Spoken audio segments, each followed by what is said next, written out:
আজকে লেবু ওই যে বড় সাইজ পাই নাই, একটু মাঝারি সাইজ 100 টাকা হালি। ছোট সাইজ আছে, ওটি তো রস টস অনেক টিপে টিপে দেখলাম, ওটি নাই, এটি 80 টাকা চায়। তো এই যে 2 হালি লইলাম 200 টাকা দিয়ে। রোজার রমজান একটু ছিল, প্রথমটা একটু দাম ছিল, লাস্টে দা এসে একটু কম ছিল, কাঁচা পাকা যা ওই সবাই আনছিল। তো এখন হয়তো সাপ্লাই নাই, ঈদের পর দিন।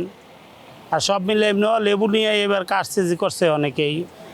ব্যবসায়ীরা তো একটা না একটা নিয়ে করে, এবার চিনি নিয়ে পারছে না, তেল নিয়ে পারছে না, ওপেন মার্কেট, তার জন্য ওই লেবুটারে ধরছে আর কি।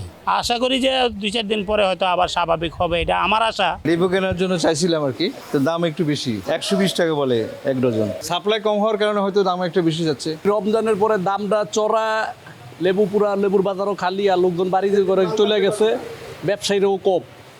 ব্যবসায়ীরা হয়তো কাল পরশুর ভিতরে বাজারে তারা চলে আসবে, তারা আসলে তো মালও আসবে, তো মাল আসলে দামও একটু দাম কমের থেকে যাবে আস্তে আস্তে। আর সবচেয়ে বড় যে বৃষ্টি নাই, বৃষ্টির কারণে বাগানে লেবু কম। এই রোজার ভিতরে এই লেবু 5 টাকা 6 টাকা বিক্রি হয়েছে, বা বড় লেবুগুলো একটু বেশি বিক্রি হয়েছে, 15 টাকা সর্বোচ্চ বড়গুলো। ডর্জন 100 টাকা হইলে আপনার 8 টাকা পিস পড়ছে। আর আবার ডর্জন আরেকটা আছে যে 60 টাকা, সেটা একটু সাইজ ছোটো, সাইজের উপরে দামটা কম বেশি হয়। বা ঈদের পরে তো কোনো কাস্টমার নাই।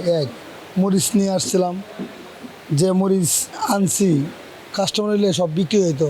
মরিচ কিনা 40, বেশি 20 টাকা কেজি। বাড়ির যে জামু এই টাকাটাও নেই। এই যে মাঝে দামটা বাড়ছিল না, দামের বাড়ানো সব কৃষকে মরিচ করছে, মানে চতুর্দিক দিয়ে কিশোরগঞ্জ, এই জামালপুর, ইসলামপুর সব জায়গায় মরিচ করছে।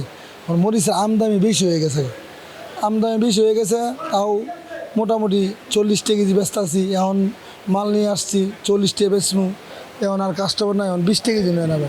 এই দুদিন ধরে 20 টাকা কেজি, নাহলে 40-50, 40-50, 35, 40-50, 60 এরকম থাকে। আমার যে মালটি যেমন 30,000 চালান, অর্ধেক পামু। আর আমার লগে যারা আনছে হেরার এই অবস্থা, কেউ আবার দাম বেশি বেচছে, কেউ দাম কম বেচছে। রাত্রে বেচছে 40, আর আমরা বেচতে যান 20, তাও নেয় না। ঢাকা শহর যারা দোকানদার, এরা মালটা তাজা মালটা নেয়, বাসি মালটা কোনো দামে নিতে চায় না। তাজা মালটা 2 টাকা বাড়ায় আনে, বাসি মালটা 5 টাকা কম আনে না, কারণ এটা নিয়ে খুচরা বেচবো, খুচরা মাল তো পচা মাল চলে না। আর আমরা তো এই মালটা যদি না বেচতে পারি, টিকে মিকে দিয়ে দেবো একজনকে, যদি কেউ বেচতে পারে, না বেচতে হলে তো ডাস্টবিন।